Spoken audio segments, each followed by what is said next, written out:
ನಮಸ್ತೆ ಎಲ್ಲರಿಗೂ. ಪದ್ಮ ಜ್ಯೋತಿಷ್ಯ ಶಾಸ್ತ್ರಕ್ಕೆ ನಿಮಗೆಲ್ಲರಿಗೂ ಸ್ವಾಗತ. ಇವತ್ತಿನ ಈ ಒಂದು ಸಿಂಹ ರಾಶಿಯವರ ಬಗ್ಗೆ ಏನೆಲ್ಲ ಶುಭ ಫಲಗಳು ಇವೆ ಅಂತ ಇವಾಗ ನೋಡ್ತಾ ಹೋಗೋಣ.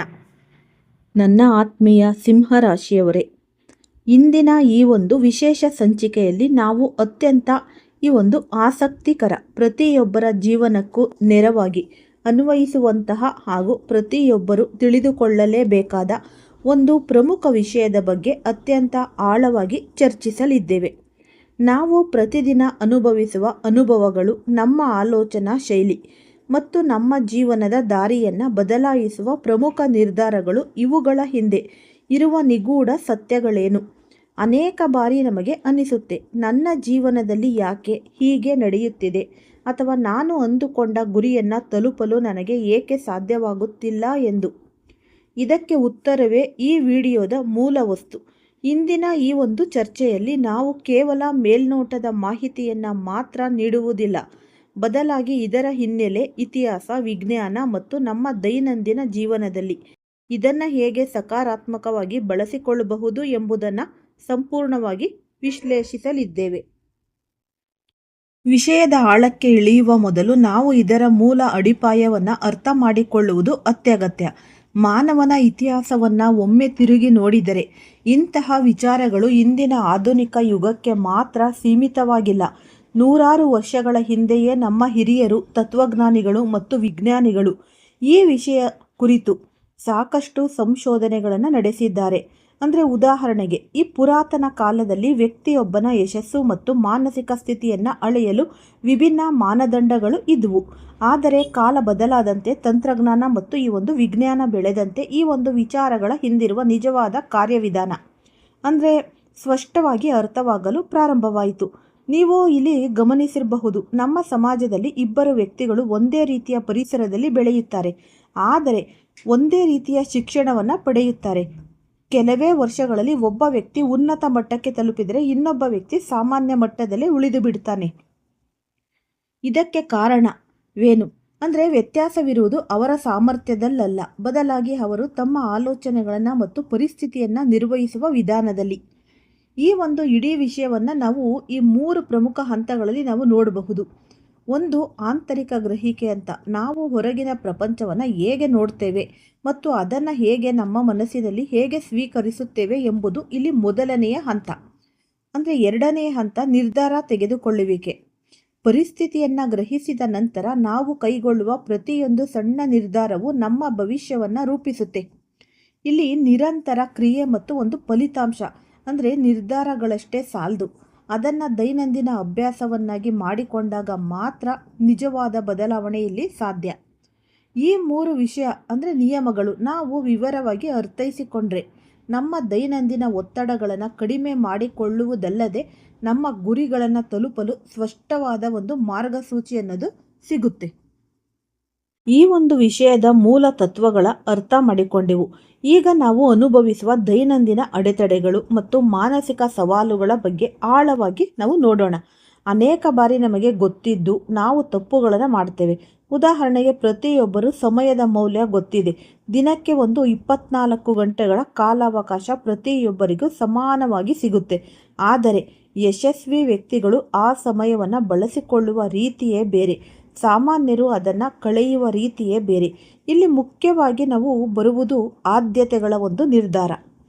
ಈ ತುರ್ತು ಮತ್ತು ಮುಖ್ಯವಾದ ಒಂದಷ್ಟು ಕೆಲಸಗಳು, ಇವುಗಳನ್ನು ನಾವು ತಕ್ಷಣವೇ ಮಾಡಬೇಕಾಗುತ್ತೆ.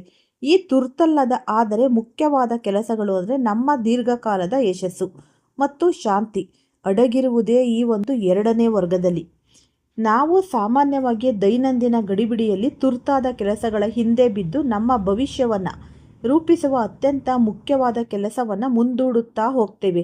ಈ ಮುಂದೂಡುವಿಕೆಯ ಅಭ್ಯಾಸವೇ ನಮ್ಮ ಪ್ರಗತಿಗೆ ಅತೀ ದೊಡ್ಡ ಶತ್ರು.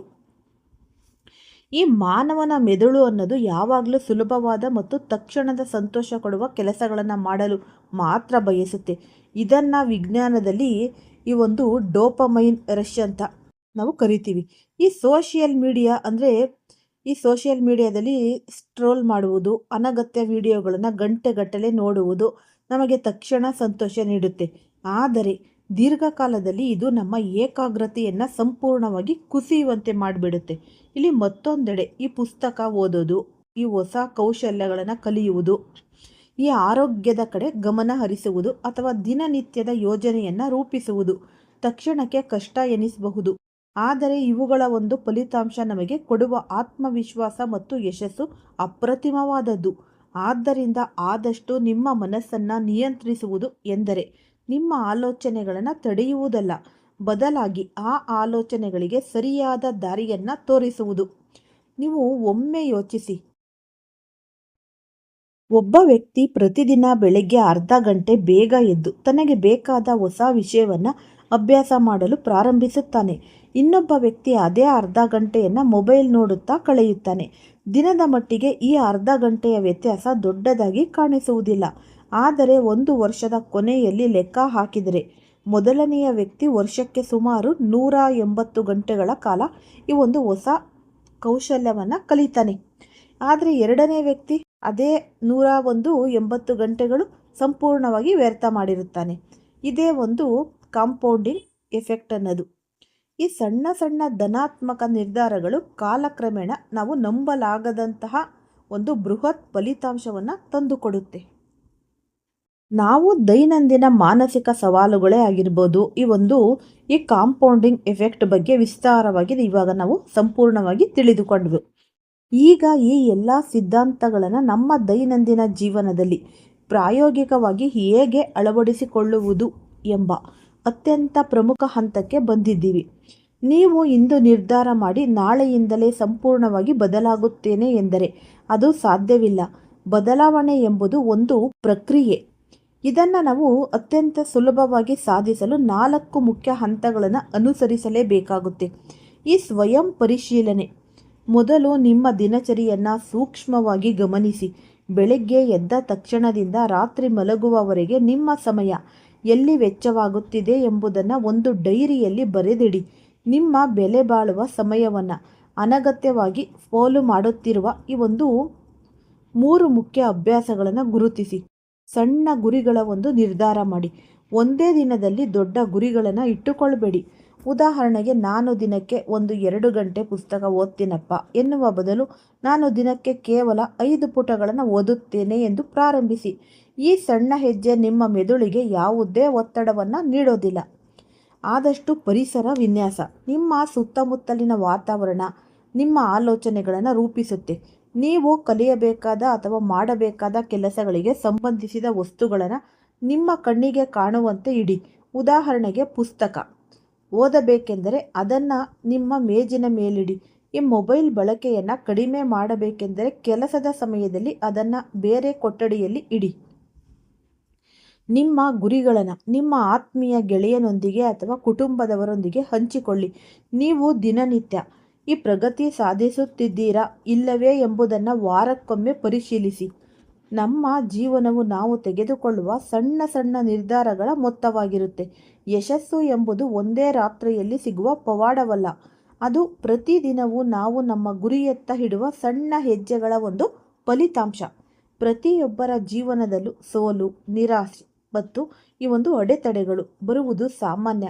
ಆದರೆ ಅವುಗಳನ್ನು ಕಂಡು ಹಿಂಜರಿಯದೆ ನಿಮ್ಮ ಮೇಲೆ ನಿಮಗೆ ನಂಬಿಕೆ ಇದ್ದು ನಿರಂತರ ಪ್ರಯತ್ನವನ್ನು ಮುಂದುವರೆಸಿದರೆ ನೀವು ಅಂದುಕೊಂಡ ಯಶಸ್ಸನ್ನು ಸಾಧಿಸುವುದು ಯಾರಿಂದಲೂ ತಡೆಯಲು ಸಾಧ್ಯವೇ ಇಲ್ಲ. ಈ ಕ್ಷಣದಲ್ಲೇ ನಿಮ್ಮ ಜೀವನದ ಹೊಸ ಅಧ್ಯಾಯವನ್ನು ಪ್ರಾರಂಭಿಸಿ. ಇಲ್ಲಿಯವರೆಗೆ ನಾವು ಪ್ರಾಯೋಗಿಕ ಹಂತಗಳು ಮತ್ತು ತಂತ್ರಗಳ ಬಗ್ಗೆ ದೀರ್ಘವಾಗಿ ಚರ್ಚಿಸಿದೆವು. ಈಗ ನಾವು ಈ ಸಂಪೂರ್ಣ ಪಯಣದ ಅತಿ ಪ್ರಮುಖ ಭಾಗವಾದ ನಿರಂತರ ಯಶಸ್ಸಿನ ಸಿದ್ಧಾಂತವನ್ನು ಅರ್ಥ ಮಾಡಿಕೊಳ್ಳೋಣ. ಅನೇಕ ಜನರು ತಮ್ಮ ಗುರಿಯನ್ನು ತಲುಪಿದ ತಕ್ಷಣವೇ ಶ್ರಮಿಸುವುದನ್ನು ನಿಲ್ಲಿಸಿಬಿಡ್ತಾರೆ. ಆದರೆ ನೆನಪಿಡಿ, ಯಶಸ್ಸು ಎಂಬುದು ಒಮ್ಮೆಯ ಘಟನೆಯಲ್ಲ, ಅದೊಂದು ಜೀವನ ಶೈಲಿ. ನೀವು ಉನ್ನತ ಮಟ್ಟಕ್ಕೆ ತಲುಪುವುದು ಎಷ್ಟು ಮುಖ್ಯವೋ ಅದೇ ಮಟ್ಟದಲ್ಲಿ ನಿಮ್ಮ ಸ್ಥಿರತೆಯನ್ನು ಕಾಯ್ದುಕೊಳ್ಳುವುದು ಅಷ್ಟೇ ಒಂದು ಸವಾಲಿನ ಕೆಲಸ. ಇದಕ್ಕಾಗಿ ನೀವು ಒಂದಷ್ಟು ನಿಯಮಗಳು ನೆನಪಿನಲ್ಲಿ ಇಟ್ಕೋಬೇಕು. ಜಗತ್ತು ಅತ್ಯಂತ ವೇಗವಾಗಿ ಬದಲಾಗುತ್ತಿದೆ. ನಿನ್ನೆ ಬಳಸುತ್ತಿದ್ದ ತಂತ್ರಜ್ಞಾನ ಅಥವಾ ಮಾಹಿತಿ ಇಂದು ಹಳೆಯದಾಗಬಹುದು. ಆದ್ದರಿಂದ ದಿನಕ್ಕೆ ಕನಿಷ್ಠ 20 ನಿಮಿಷಗಳ ಕಾಲ ಹೊಸ ಹೊಸ ವಿಷಯಗಳನ್ನು ಕಲಿಯಲು ಉತ್ತಮ ಪುಸ್ತಕಗಳನ್ನು ಓದಿ ಮತ್ತು ನಿಮ್ಮ ಕ್ಷೇತ್ರಕ್ಕೆ ಸಂಬಂಧಿಸಿದ ನವೀಕರಣಗಳನ್ನು ತಿಳಿದುಕೊಳ್ಳಲು ಮೀಸಲಿಡಿ. ಆರೋಗ್ಯವೇ ನಿಜವಾದ ಒಂದು ಸಂಪತ್ತು. ನಿಮ್ಮ ಮನಸ್ಸು ಮತ್ತು ಶರೀರ ಎರಡೂ ಪರಸ್ಪರ ಸಂಬಂಧವನ್ನು ಹೊಂದಿದ್ವೆ. ದಿನಕ್ಕೆ ಕನಿಷ್ಠ 7 ಗಂಟೆಗಳ ಕಾಲ ನಿದ್ರೆ, ಪೌಷ್ಟಿಕ ಆಹಾರ ಮತ್ತು ದೈಹಿಕ ವ್ಯಾಯಾಮ ನಿಮ್ಮ ಮಾನಸಿಕ ಸ್ಪಷ್ಟತೆಯನ್ನು ಹೆಚ್ಚಿಸುತ್ತೆ. ನಿಮ್ಮ ದೇಹ ಹಾಗೂ ಮನಸ್ಸು ಶಕ್ತಿಯುತವಾಗಿದ್ದರೆ ಮಾತ್ರ ಯಾವುದೇ ಸವಾಲನ್ನು ಎದುರಿಸಲು ಸಾಧ್ಯ. ಪ್ರತಿಯೊಂದು ಜಯಕ್ಕೂ ಅಥವಾ ಕಲಿಕೆಗೂ ಧನ್ಯವಾದ ಭಾವನೆಯನ್ನು ತಳಿ. ಪ್ರತಿದಿನ ರಾತ್ರಿ ಮಲಗುವ ಮೊದಲು ನಿಮ್ಮ ಜೀವನದಲ್ಲಿ ನಡೆದ ಈ 3 ಒಳ್ಳೆಯ ವಿಷಯಗಳನ್ನು ನೆನಪಿಸಿಕೊಂಡು ಕೃತಜ್ಞತೆಯನ್ನು ಸಲ್ಲಿಸಿ. ಇದು ನಿಮ್ಮ ಮನಸ್ಸನ್ನು ಸಕಾರಾತ್ಮಕವಾಗಿ ಇಡಲು ಸಹಾಯವನ್ನು ಮಾಡುತ್ತೆ. ನಿಮ್ಮ ಭವಿಷ್ಯವು ನಿಮ್ಮ ಕೈಯಲ್ಲೇ ಇದೆ. ಇಂದು ನೀವು ತೆಗೆದುಕೊಳ್ಳುವ ಸಣ್ಣ ಸಕಾರಾತ್ಮಕ ನಿರ್ಧಾರ ನಿಮ್ಮ ಮುಂಬರುವ ವರ್ಷಗಳನ್ನು ಸಂಪೂರ್ಣವಾಗಿ ಬದಲಾಯಿಸಬಹುದು. ಅಡೆತಡೆಗಳು ಎಷ್ಟೇ ಬಂದರೂ ನಿಮ್ಮ ದಾರಿಯಿಂದ ಹಿಂದೆ ಸರಿಯಬೇಡಿ. ನಿಮ್ಮ ಮೇಲಿನ ನಂಬಿಕೆ ಎಂದಿಗೂ ಕುಗ್ಗದಿರಲಿ. ಜೀವನದ ಪ್ರತಿಯೊಂದು ಯಶಸ್ಸಿನ ಹಂತದಲ್ಲೂ ಶಿಸ್ತು ಅನ್ನೋದು ಅತ್ಯಂತ ಪ್ರಮುಖ ಪಾತ್ರ ವಹಿಸುತ್ತೆ. ಇಲ್ಲಿ ಪ್ರೇರಣೆ ಎಂಬುದು ನಿಮಗೆ ಕೆಲಸವನ್ನು ಪ್ರಾರಂಭಿಸಲು ಶಕ್ತಿಯನ್ನು ನೀಡಿದರೆ, ಶಿಸ್ತು ಮಾತ್ರ ನಿಮ್ಮನ್ನು ಗುರಿಯ ಕೊನೆಯವರೆಗೂ ಕೊಂಡೊಯ್ಯುತ್ತೆ. ಸಾಮಾನ್ಯವಾಗಿ ಅನೇಕ ಜನರು ಹೊಸ ವರ್ಷದ ಸಂದರ್ಭದಲ್ಲಿ ಅಥವಾ ಯಾವುದೇ ಸ್ಫೂರ್ತಿದಾಯಕ ವಿಡಿಯೋ ನೋಡಿದ ತಕ್ಷಣ ಬೃಹತ್ ಸಂಕಲ್ಪಗಳನ್ನು ತೆಗೆದುಕೊಳ್ತಾರೆ. ಆದರೆ ಕೆಲವೇ ದಿನಗಳಲ್ಲಿ ಆ ಉತ್ಸಾಹ ತಂಪು ಬಿದ್ದು ಹೋಗುತ್ತೆ. ಇದಕ್ಕೆ ಮುಖ್ಯ ಕಾರಣ ನಿಮ್ಮ ಸ್ವಯಂ ಶಿಸ್ತಿನ ಒಂದು ಕೊರತೆ. ಶಿಸ್ತನ್ನು ಬೆಳೆಸಿಕೊಳ್ಳಲು ನಾವು ಅನುಸರಿಸಬೇಕಾದ ಮುಖ್ಯ ನಿಯಮಗಳು ಅಂದರೆ ಇಷ್ಟವಿಲ್ಲದಿದ್ದರೂ ಕೆಲಸ ಮಾಡುವುದು, ನಿಮಗೆ ಮನಸ್ಸಿಲ್ಲದಿದ್ದರೂ ಆಯಾಸವೆನಿಸಿದರೂ ನಿಮ್ಮ ದಿನನಿತ್ಯದ ಪ್ರಮುಖ ಕೆಲಸವನ್ನು ಪೂರ್ಣಗೊಳಿಸುವುದೇ ನಿಜವಾದ ಒಂದು ಶಿಸ್ತು. ನಿಮ್ಮ ಭಾವನೆಗಳು ನಿಮ್ಮ ನಿರ್ಧಾರಗಳನ್ನು ನಿಯಂತ್ರಿಸಲು ಬಿಡಬೇಡಿ. ಈ ಸಣ್ಣ ಜಯಗಳನ್ನು ಸಂಭ್ರಮಿಸುವುದು. ನೀವು ನಿಗದಿಪಡಿಸಿದ ದೈನಂದಿನ ಸಣ್ಣ ಗುರಿಯನ್ನು ತಲುಪಿದಾಗ ನಿಮಗೆ ನೀವೇ ಮೆಚ್ಚುಗೆ ಸೂಚಿಸಿ. ಇದು ನಿಮ್ಮ ಮೆದುಳಿಗೆ ಧನಾತ್ಮಕ ಸಂದೇಶವನ್ನು ರವಾನಿಸುತ್ತೆ ಮತ್ತು ನಾಳಿನ ಕೆಲಸಕ್ಕೆ ಹೆಚ್ಚಿನ ಶಕ್ತಿಯನ್ನು ಇಲ್ಲಿ ನೀಡುತ್ತೆ. ಈ ನಿಷ್ಪ್ರಯೋಜಕಗಳ ಒಂದು ನಿಗ್ರಹ. ನಿಮ್ಮ ಏಕಾಗ್ರತೆಯನ್ನು ಭಂಗಗೊಳಿಸುವ ಮೂಲಗಳನ್ನು ಗುರುತಿಸಿ. ಕೆಲಸದ ಸಮಯದಲ್ಲಿ ಡಿಜಿಟಲ್ ಸಾಧನಗಳಿಂದ ದೂರವಿರುವುದು, ಅನಗತ್ಯ ಮಾತುಕತೆಗಳನ್ನು ತಪ್ಪಿಸುವುದು ನಿಮ್ಮ ಕಾರ್ಯಕ್ಷಮತೆಯನ್ನು ದುಪ್ಪಟ್ಟುಗೊಳಿಸುತ್ತೆ. ನೆನಪಿಡಿ, ಇಂದಿನ ಶ್ರಮವೇ ನಾಳಿನ ಯಶಸ್ಸು. ನಿಮ್ಮ ಜೀವನವನ್ನು ಬದಲಾಯಿಸುವ ಶಕ್ತಿ ನಿಮ್ಮ ಆಲೋಚನೆಗಳಲ್ಲಿ ಮತ್ತು ದಿನನಿತ್ಯದ ನಿರ್ಧಾರಗಳಲ್ಲಿ ಇದೆ. ಈ ಕ್ಷಣದಿಂದಲೇ ನಿಮ್ಮ ಹೊಸ ಪಯಣವನ್ನು ಆರಂಭಿಸಿ. ಯಶಸ್ಸಿನ ಹಾದಿಯಲ್ಲಿ ಸಾಗುವಾಗ ಪ್ರತಿಯೊಬ್ಬ ವ್ಯಕ್ತಿಯೂ ಕೂಡ ಅನುಭವಿಸುವ ಮತ್ತೊಂದು ದೊಡ್ಡ ಸವಾಲು ಎಂದರೆ ಅಪಜಯ ಮತ್ತು ನಿರಾಶೆ. ಸಾಮಾನ್ಯವಾಗಿ ಅನೇಕ ಜನರು ಒಂದು ಬಾರಿ ಸೋತ ತಕ್ಷಣವೇ ತಮ್ಮ ಪ್ರಯತ್ನವನ್ನು ಸಂಪೂರ್ಣವಾಗಿ ಕೈಬಿಡ್ತಾರೆ. ಆದರೆ ಪ್ರಪಂಚದ ಪ್ರತಿಯೊಬ್ಬ ಶ್ರೇಷ್ಠ ಸಾಧಕನ ಜೀವನವನ್ನು ಗಮನಿಸಿದರೆ ಅವರ ಯಶಸ್ಸಿನ ಹಿಂದೆ ನೂರಾರು ಸೋಲುಗಳು ಇರುತ್ತವೆ. ಸೋಲು ಎಂಬುದು ಅಂತ್ಯವಲ್ಲ, ಬದಲಾಗಿ ಅದು ನಾವು ಕಲಿಯಬೇಕಾದ ಹೊಸ ಪಾಠದ ಆರಂಭ. ಸವಾಲುಗಳನ್ನು ಸಕಾರಾತ್ಮಕವಾಗಿ ಎದುರಿಸಲು ನೀವು ಆದಷ್ಟು ಈ ಒಂದಷ್ಟು ದೃಷ್ಟಿಕೋನಗಳನ್ನು ಬೆಳೆಸಿಕೊಳ್ಳಿ. ಸೋಲನ್ನು ನೀವು ಪಾಠವಾಗಿ ಸ್ವೀಕರಿಸಿ. ಯಾವುದೇ ಕೆಲಸದಲ್ಲಿ ನೀವು ಅಂದುಕೊಂಡ ಫಲಿತಾಂಶ ಸಿಗದಿದ್ದಾಗ ನನಗೆ ಇದು ಸಾಧ್ಯವಿಲ್ಲ ಎಂದು ಚಿಂತಿಸುವ ಬದಲು ನಾನು ಎಲ್ಲಿ ತಪ್ಪು ಮಾಡಿದೆ, ಮುಂದಿನ ಬಾರಿ ಇದನ್ನು ಹೇಗೆ ಸುಧಾರಿಸಬಹುದು ಎಂದು ನಿಮ್ಮನ್ನು ನೀವೇ ಪ್ರಶ್ನಿಸಿಕೊಳ್ಳಿ. ದೊಡ್ಡ ಬದಲಾವಣೆಗಳು ಅಥವಾ ಮಹತ್ತರ ಸಾಧನೆಗಳು ರಾತ್ರೋರಾತ್ರಿ ಆಗುವುದಿಲ್ಲ. ಇದಕ್ಕೆ ಅಪಾರವಾದ ತಾಳ್ಮೆ ಅಗತ್ಯ. ಪ್ರಕೃತಿಯ ನಿಯಮದಂತೆ ಬೀಜ ಬಿತ್ತಿದ ತಕ್ಷಣ ಫಲ ಸಿಗುವುದಿಲ್ಲ. ಅದಕ್ಕೆ ನೀರು ಮತ್ತು ಗೊಬ್ಬರವನ್ನು ಹಾಕಿ ನಾವು ಪೋಷಿಸಿದಾಗ ಮಾತ್ರ ಕಾಲಕ್ರಮೇಣ ಅದು ದೊಡ್ಡ ಮರವಾಗಿ ಬೆಳೆಯುತ್ತೆ. ಈ ಆತ್ಮವಿಶ್ವಾಸ ಮತ್ತು ಆಂತರಿಕ ಶಕ್ತಿ ನಿಮ್ಮನ್ನು ಜಗತ್ತು ನಂಬುತ್ತದೋ ಇಲ್ವೋ ಎಂಬುದು ಮುಖ್ಯವಲ್ಲ. ನಿಮ್ಮ ಮೇಲೆ ನಿಮಗೆ ಎಷ್ಟು ನಂಬಿಕೆ ಇದೆ ಎಂಬುದು ಅತಿ ಮುಖ್ಯ. ಇತರರ ಟೀಕೆಗಳಿಗೆ ಕಿವಿಗೊಡದೆ ನಿಮ್ಮ ಗುರಿಯತ್ತ ಸಂಪೂರ್ಣವಾಗಿ ಗಮನವನ್ನು ಹರಿಸಿ. ನಿಮ್ಮ ಜೀವನದ ಶಿಲ್ಪಿ ನೀವೇ. ನಿಮ್ಮ ಪ್ರತಿಯೊಂದು ನಿರ್ಧಾರ, ಪ್ರತಿಯೊಂದು ಅಭ್ಯಾಸ ಮತ್ತು ಪ್ರತಿಯೊಂದು ಆಲೋಚನೆ ನಿಮ್ಮ ಭವಿಷ್ಯವನ್ನು ನಿರ್ಧರಿಸುತ್ತೆ. ಸೋಲಿಗೆ ಹೆದರದೆ ಶಿಸ್ತಿನಿಂದ ಮುಂದೆ ಸಾಗಿ. ಯಶಸ್ಸು ಸದಾ ನಿಮ್ಮದಾಗುತ್ತೆ. ಯಶಸ್ಸಿನ ಒಂದು ಪಯಣದಲ್ಲಿ ಅನೇಕ ಜನರು ಗಮನಿಸದ ಮತ್ತೊಂದು ಅತ್ಯಂತ ಪ್ರಮುಖ ಇಲ್ಲಿ ಅಂಶವೆಂದರೆ ನಮ್ಮ ಸುತ್ತಲಿರುವ ಜನರು ಮತ್ತು ನಮ್ಮ ಒಂದು ಪರಿಸರ. ಮಾನವನು ಸಂಘಜೀವಿಯಾಗಿರೋದ್ರಿಂದ ನಾವು ಯಾರೊಂದಿಗೆ ಹೆಚ್ಚು ಸಮಯ ಕಳೆಯುತ್ತೇವೆಯೋ ಅವರ ಆಲೋಚನೆಗಳು, ಅಭ್ಯಾಸಗಳು ಮತ್ತು ನಡವಳಿಕೆಗಳು ನಮಗೆ ಅರಿವಿಲ್ಲದಂತೆಯೇ ನಮ್ಮೊಳಗೆ ಇಳಿಯುತ್ತೆ. ಇದನ್ನು ನಾವು ಒಂದು ಸಾಮಾಜಿಕ ಪ್ರಭಾವ ಎಂದು ಕರಿತೀವಿ. ನಿಮ್ಮ ಜೀವನವನ್ನು ಉನ್ನತ ಮಟ್ಟಕ್ಕೇರಿಸಲು ಸಾಮಾಜಿಕ ತತ್ವಗಳನ್ನು ಆದಷ್ಟು ಜೀವನದಲ್ಲಿ ಅಳವಡಿಸಿಕೊಳ್ಳುವುದು ಅತ್ಯಗತ್ಯ.